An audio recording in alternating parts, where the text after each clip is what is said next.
All right, good morning, everybody. Welcome, welcome. Today is a super informative class, so I'm glad that everyone is here in person and joining us on Zoom. We have our dynamic duo of mortgage lending here with us, Heidi Nolasco and Mike Santana. So today they are going to be teaching us all about this incredible program that I just learned about called 2-for-1 buy downs, which are going to help save your clients a lot of money during the home buying process, as well as navigating all these crazy interest rates that are going on right now. So without further ado, Heidi and Mike, feel free to take it away. When you're ready for me to put those stats up on the board, you let me know. Okay, yeah, you actually can start putting everything on the board now. Thank you for coming, everybody that's attending online and in person. So I know I've been getting a lot of questions about doing the buy downs on the rates, and you know, I know 2-to-1 buy downs sounds super sexy. So, you know, we've been seeing it all over social media. So I wanted you all to understand how it works. So what I did was I worked out one specific scenario. I wanted to put it very simple because I feel like simple works best for us to understand. On a $500,000 purchase, when someone's borrowing $400,000 loan amount, right? The current rate today, it's at 6.125, right? That payment, it's at $2,430. That is with no points currently, right? So if your customer wanted to do a temporary buy down, what that means is 2-to-1 buy down means your interest rate is going to be lower for 2 years. And then it'll go to like the rate that we locked it, you know, originally. So for example, on year one, on that same scenario, your interest rate is going to go down to 4.125. That monthly payment is $2,005. On the second year, the interest rate is going to go up to 5.125, which is going to bring up that monthly payment to $2,244. And then on the next year, after the 24 months, it goes back to the regular rate of the 6.125 with the payment of $2,430. So the fee that the customer has to pay for this, it's $10,000 because it's the interest they're saving on year one and or year two.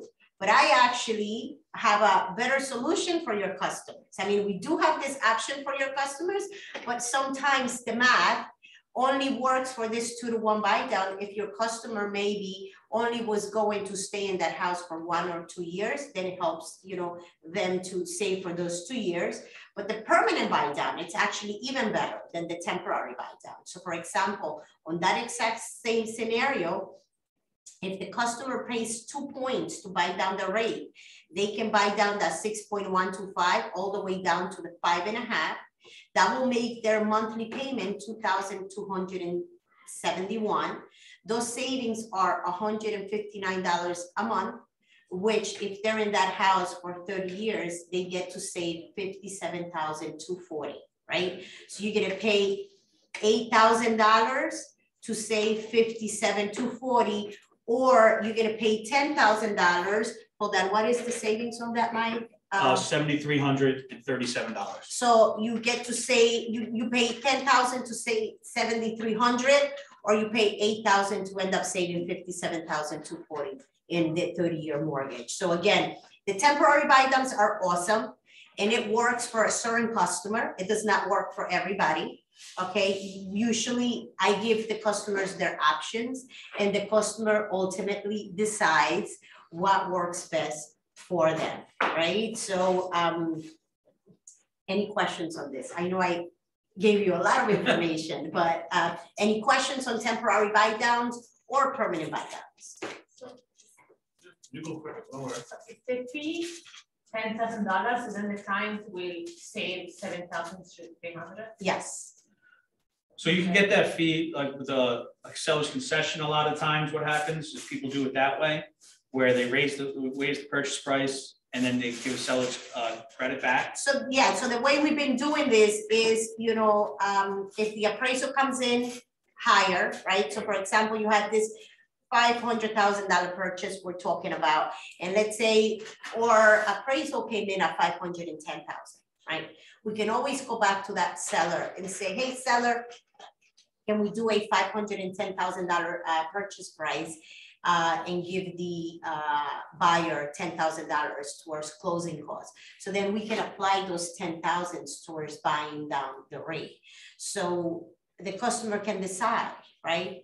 Do you pay 10 to save 7,300, or do you pay 8 and ultimately you save 57,000 over 30 years, right? So both options we can request. If the value of the property is there when we do the appraisal, we can request for the seller to help out our buyers, right? That's what we're trying to create right now. It's options for our buyers because we know it's gotten a little bit more expensive, but also sellers, right? If we want to motivate them to sell, you know, we got to give some incentive to buyers so they can want to buy your house. So. Zero bank. You guys would buy What, okay, so I answer your question, okay. I have a question. Uh-huh. This is great, by the way. I'm sorry I was late. It's It's okay. okay. I literally made a wrong turn. In bad mood. So I'd like to say something and then maybe ask, you know, what you guys think about it. Imagine if you have a contract at 500,000 and you had a high percentage of the appraisal for that house coming in at 515. Wouldn't that be great? And you know why it's great? Because that's the money that we use for this. Yeah. We immediately, upon receipt of the appraisal, Mike and Heidi call the attorney and they say, let's do an addendum to the contract, make it 515, $15,000 seller concession. That's the money that we use to do the buy-in. The sellers pay it, the sellers are still happy, everybody does. We're getting that on a lot of deals. In our neck of the woods here, most of your appraisals are going to be done by someone that we know personally on the appraisal panel. We don't call them to instruct them to give us a specific value. They just know, because we've had prior general conversations with them about don't just glide in at the contract price. Come in 3, 4, 5, 6% higher if you can justify it. And it really does help us with these strategies. It's a competitive advantage, and you should educate your sellers as they're coming on market to be prepared for this type of thing, and why it doesn't hurt them at all, because you can make your commission as if it were 500,000, right? You negotiate that. You're not getting a bigger commission, and things like that. So it's a powerful tool, and anyway, that didn't turn out to be a question. No, where's your question? I don't think I missed anything. No, you did also, yeah. Are there any restrictions or anything that would qualify someone or disqualify someone from receiving this type of, or from utilizing this type of buy down? Nope, So there's no anyone- restriction, so as long as they're willing to pay for it, right? So, and they have the money, and if they don't have it and we have the seller willing to help, you know, given the appraised value being there, it all works out, there's no restrictions. Okay. Yeah, It doesn't matter the product. Like, no, No. all of our products qualify to do the buy down. Yeah. They don't, some of the jumbo lenders don't like it. Some of the jumbo lenders don't like it. You know, and also we just got a question. You can refinance anytime if you decide to do the 2-to-1 buy down. So let's say we do the 2-to-1 buy down, and the second year rates are 5.125. Market turn takes a turn for the better. Rates are at 4.5. You can still refinance into the 4.5 product.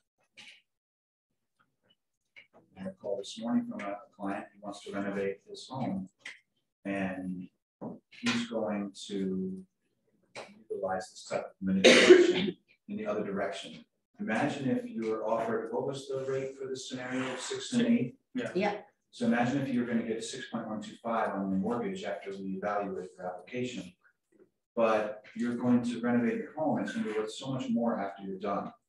So we could charge you 6 and an 8, and you could pay money, whether it's out of your own pocket or from the seller, to buy the rate down. But what if we charged you 6 1/4 or 6 1/2?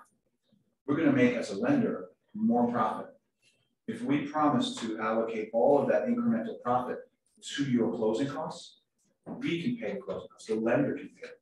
So you're offered 6.125 with no additional cost. We'll offer you like 6.375, a 1/4% higher. Now we make $6,000 more profit, and we give you a $6,000 credit toward your closing costs. Now you're gonna get a renovation mortgage where your rate is a little higher. You might pay $100 extra for a few months while you're renovating your home, maybe 6 months. So you pay $600 extra, but you had no closing costs. You save $5,400, and then we refinance you to a lower rate, assuming the market keeps going down. Yeah. So just another connected, creative financing strategy that people use. If you know you have a short-term goal for the property, like an investment, take a higher rate, pay no closing costs. Now your ROI is greater when you exit. A lot of times also we talk to the client, you know, we ask them how long do you think you're gonna stay in the property? Stay in the property, you think 5 years, 10 years, then maybe the temporary buy down's better for you. If you think you're gonna be there for a year or two, then maybe the 2-for-1 buy down. Because we always try to find the break-even point of when you're paying points on the savings. So the break-even point is 2.5 years, well, it may make sense. If it doesn't, you know, if your break-even point is 5 years, it may not make sense to do the 2-for-1 buy down. So that's where we always, you know, educate the clients that way. I understand correct. This is the value buying two property. You pay the one down payment, they buy two of them same time? No, No. no. So we're talking about how to buy down the rate. So understanding how to get cheaper rates, right? Because rates have gotten up Okay, a lot since the last 2 years. okay. So a lot of people are getting scared. So we have options when customers can save on monthly basis, right? One of the options are temporary buy downs, right? So for example, earlier I showed this scenario on a $500,000 purchase price, you Okay. borrowing $400,000, right? The regular payment with no points today, it's a 6.125, right? That is no points, you're paying nothing, you know, you're breaking even. However, your customer wants to do a temporary buy down where in the first year of the mortgage, they're gonna pay 4.125, that monthly payment is $2,005. The second year, they're gonna pay 5.125. That payment is $2,244. And then after the 24 months, we go up to the 6.125, the payment is $2,430. You know that for the rest of the loan, that payment will always be $2,430, okay? Or you do a permanent buy down. In a permanent buy down, you can pay 2 points, which is $8,000 to get a 5.5 on this scenario today. That will make a payment of $2,271. So that will be, you're saving $159 a month.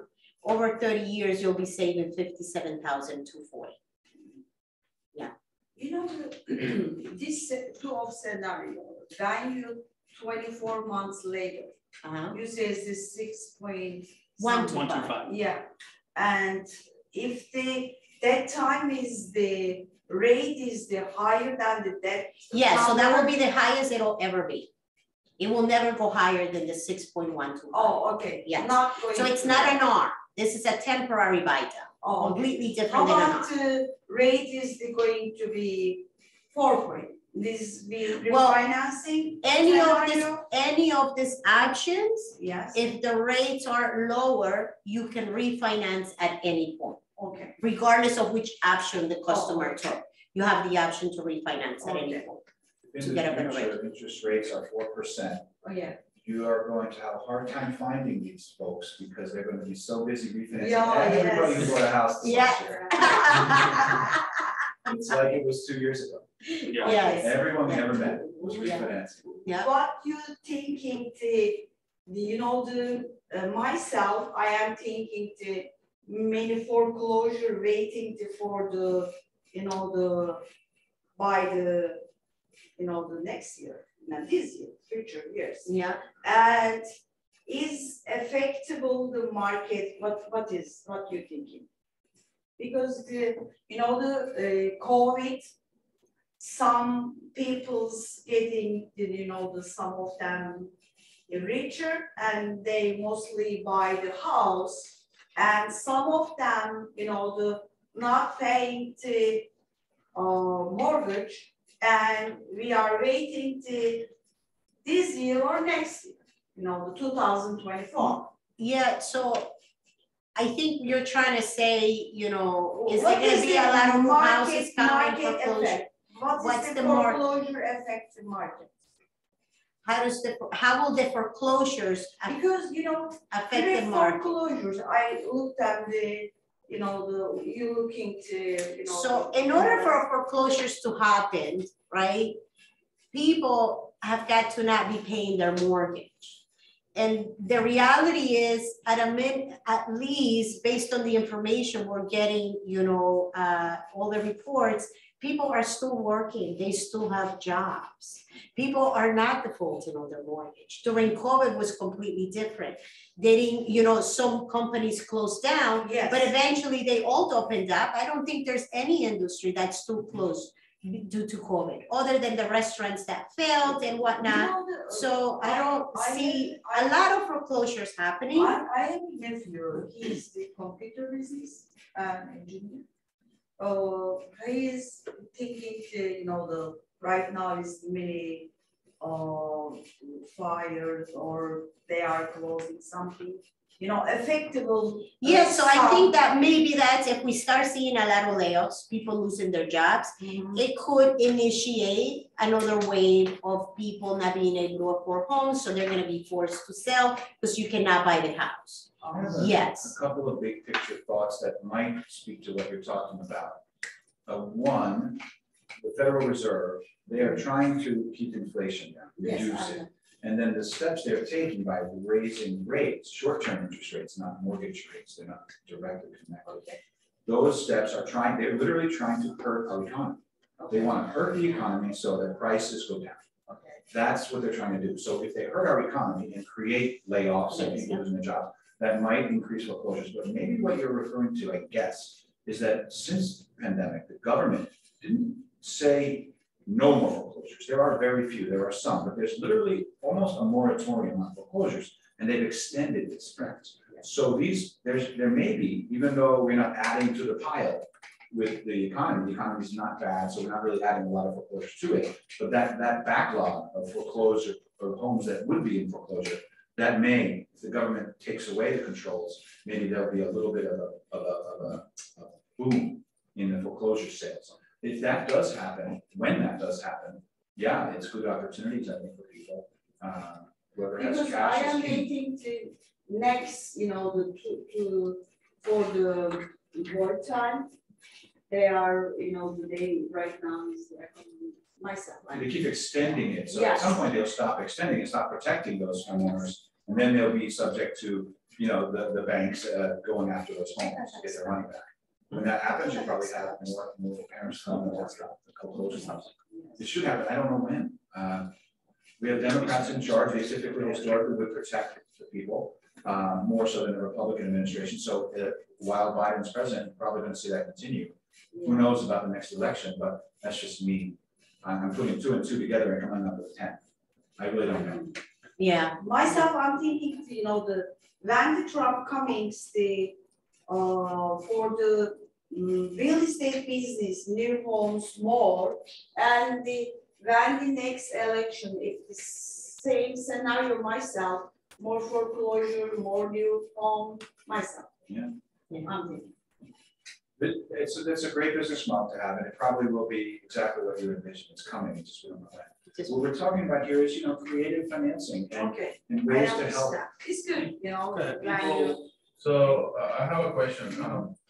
This one it necessarily have to happen when we are in the process or on the contract, or it could be like in a pre-approval process, or you have to be approved, or it's like. so usually we don't lock rates, you have a contract, Mhm. right? Or Because until you get once, out of attorney review. and you're out of attorney's review in New Jersey. So that's when you can lock your rate. Even though I know they just announced yesterday that we are going to have an option to be able to lock rates on pre-approvals Mhm. for us, not forever, but you know, maybe for 30 to 45 days, which might put pressure on a buyer to like, if you want to keep this rate, you got to find the house within 30 days, right? So that is common.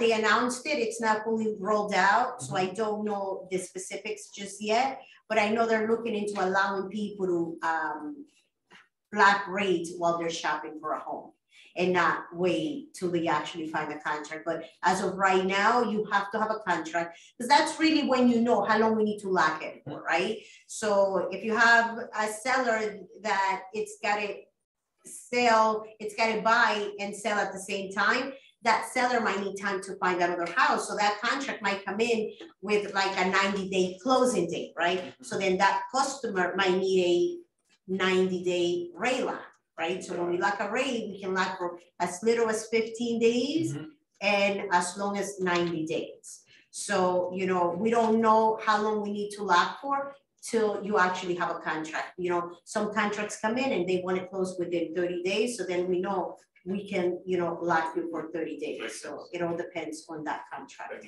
Yeah. You can lock one time, or is something, you know, the dead person has a, you know, the looking the house, but not the process, not finished the 30 days, and another option. Okay, so if the rate expires and we haven't closed, so there is an option for the customer to pay to extend that rate lock. So let's say we thought we were gonna close in 30 days, right? And customer requested a 30-day lock. Day 30, we couldn't close because there's an issue on the title that the seller still hasn't, you know, fixed. So at that point, we can do up to 2 rate lock extensions. And they could be as little as 15-day, 2-day extensions, as big as 30-day extensions. So you can extend twice for 30 days. So that could extend an additional 120 days. So it all depends on the situation, right? When you run into that, usually we call the attorney. What is the issue, right? Why are we not closing? When do you think the issue will be resolved? What is a safe number for me to extend that rate lock? Yeah. Different scenario is all of us can go into purchasing a home today, and every single one of us is going to be different. Yes, every person is completely different. Every country. How much the cost of extending 2 days? It all depends. Depends 30 how long. days cost more than extending 2 days. It all depends how long you're planning on extending and the pricing that day. Yeah. If you lock today, and there's a couple different answers to your question. If the market's getting worse, Yes. and then after a few weeks, you want to extend that lock, do it more expensive. If the market's getting better, it could be even free. It's not always free, but sometimes 1 week might be free if the rates for the newest clients, like I met you a month ago, your rate was 6.125. I met you today, your rate is 6. If you need to extend, it might be free. Okay. Just a little bit, not a month, Yeah. but a couple days. It all depends on market. Yeah. Any questions online, Amanda? Nothing that has come in recently. Anyone else out there in Zoom land? Do you have any questions for Heidi and Mike? I know we've got a good crowd in the tuning in. You can also feel free to unmute yourself if you'd like as well. We'd love to hear your voice and see your faces. This discussion comes as a result of us working hard to help your clients qualify for their house. So we're trying to find ways for them to qualify for a higher purchase price. Yep. This is a good one of the many tools we can use. Buying down the rate. You know, if you lower your interest rate with a seller concession for $15,000, and then you also add this to the equation, now your interest rate could be 1.5% lower than what it normally would have been. Probably qualify for, depending on the size of the transaction, $100,000 to $150,000 more house. So you can have a client who comes to Heidi and Mike and says, I need pre-approval, and they come out and say 430. And then you say, well, if there were a seller concession, if there were a buy down, how much would they qualify? Yeah. So it gets more homes you can look at. Probably half your customers. Yeah. Okay. You know that this is this scenario, first one. Then first and second year, after the third year starting to, you know, the 1,000 like that? No, So it's the- 6. yeah. The highest it'll ever go. It's 6.125. It's the 6.125. So from the third year, Which is, hold on, I have it. Yeah, it's a fixed rate. so from the It's a third fixed year to rate. the 20, from the third year on till the end of the mortgage, you're at 6.125, and your payment would be 2430.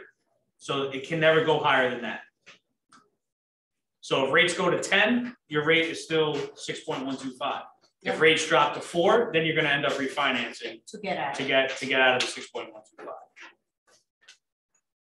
At a minimum, you're covered, you'll never get higher than 6. So so the first 2 years is the only time the rate adjusts, and then from year 3, This one is the Grammy real estate exam, Grammy's study, like, new marriage and or new job. That one is the mostly that one is the mostly wanted, this Well, type of the things. I think that my average loan amount, or the average loan amount in this area, it's about 500,000. I mean, purchase price in this area, it's about 500,000. I don't see many $200,000 homes in this area. No, I'm Yeah. not saying it's 100. I'm saying to Randy, this one, most choice of the people is the new marriage people or new job peoples. This kind of. It all depends on your income. Most people, most middle class America, this is what they're looking for, a $500,000 home. That's, I feel like the Like average first-time home price buyers. here, home buyer, Not about, tends I'm to asking the price. I'm asking the 2-for-1 buy down system is the more, they interesting to new marriage people. no, it depends your scenario. The Right. 2-to-1 buy down might be a solution if you're only planning on being there a year or two, right? So I chose, you can pay, $10,000 to save $7,300, or you can pay it $8,000 and you're gonna save $57,000, right? So it depends on your situation. You might like 2-to-1 buy down better. Maura might like the permanent buy down. permanent buy down instead, right? Each customer gets to choose what's gonna work best for their situation. I mean, if you're gonna. I'm just giving you Yeah. both options, and not every option works for every customer. If you're gonna be in the house for say 7 to 10 years, you're gonna send your kids to school, and then when they get to high school, you may move them or whatever, then the permanent buy down will make sense. If you're only gonna be there, you're only gonna be there for 2 to 3 years, then the temporary buy down may make sense. Oh, okay. Yeah. Okay. So like No, Heidi's saying, I'm like asking every situation's different. I'm asking like if you are saying, Yeah. little hard to say. Yeah. I wanna be here that one, Yeah. Could you say again, maybe they not listen to it? So it depends on like what you wanna, how long you're gonna be there. So permanent buy down, if you're gonna be there from, 6 to 10 years, 7 to 10 years, you may wanna do that option. If you're gonna be there for 1 to 3 years, you may wanna do the temporary.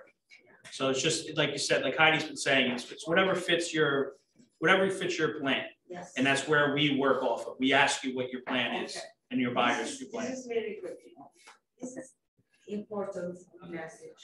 Thank you, thank you. So everyone should do it, because the rate will go down in the, let's say you buy a house today, it's gonna go down every year, then on the third year, hopefully the rates will go down, you're gonna refinance anyway. Yeah, just like And the that's what stock, Mike said with buying up the rate. just like the stock market, right? What are you willing to gamble, right? You have investors that have a very aggressive portfolio, so if you wanna be aggressive and you wanna bet on rates being a lot lower in 2 years, you might wanna go for the 2-to-1 buy down. If you're a very conservative customer, you probably might think that the permanent buy down is better. Every customer it's different, yeah. But we have both options. The options are there for your customer. And I know I did it as buying down 2 points, but you can buy down more than 2 points if you like to. You buy down less, you buy down It 1. just doesn't make sense, right? I will do the math, just like on this one. I will do the math. What does it cost? How much you're gonna pay to get 3 points, to buy down 3 points, right? And how much you're gonna save? And ultimately, they gotta make sense for you. Go ahead. Our temporary buy down is only 2 years. We have 3, 2, and 1 year buy down. Yep. And the fee for the temporary buy down, it's the total interest saved. So whatever savings you save, that's what the fee is. Yep.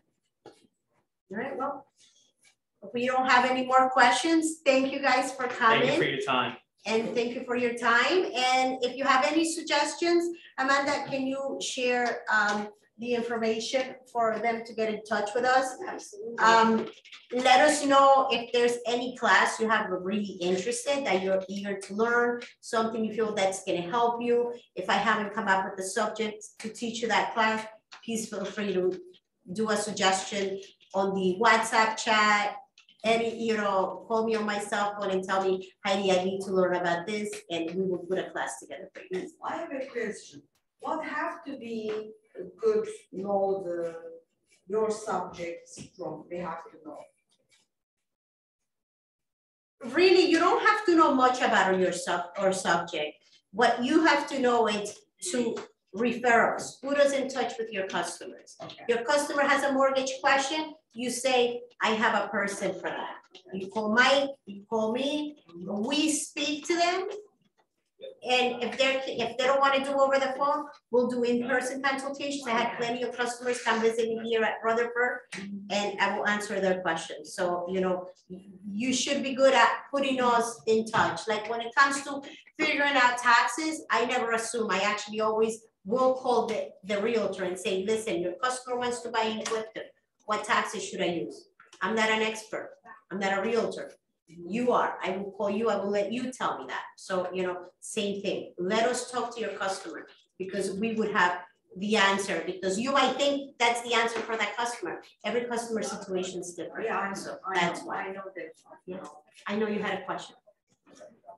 Yeah. Okay. Sorry. You were gonna have a thought on the specter, on the appraiser or something like that? Did that happen? Oh, we did have it. I'm actually gonna do it again. Are we during our team meeting, right? Right. You have 15th, you recorded Was class? it The team recorded? meeting. It was not recorded. No, it was 0 attendance. So we didn't have. So we how just do you- didn't have it. So Oh. I'm just going to book it again. That was an awesome class. I think everyone will benefit from that class. So I am gonna bring it back. So once I put it back in the calendar, I will absolutely let you know. Which Yeah. one? Which one? The renovation. Renovation loan? Yeah, Yeah, yeah. yeah, Heidi brings in a HUD inspector, so it's great. So, all right. Can we Right. have the Thank doc? Yes, absolutely. Absolutely. All right. Thank you for coming. Thank you so much. Thank you. Thanks for attending. Thanks, everyone. Take care.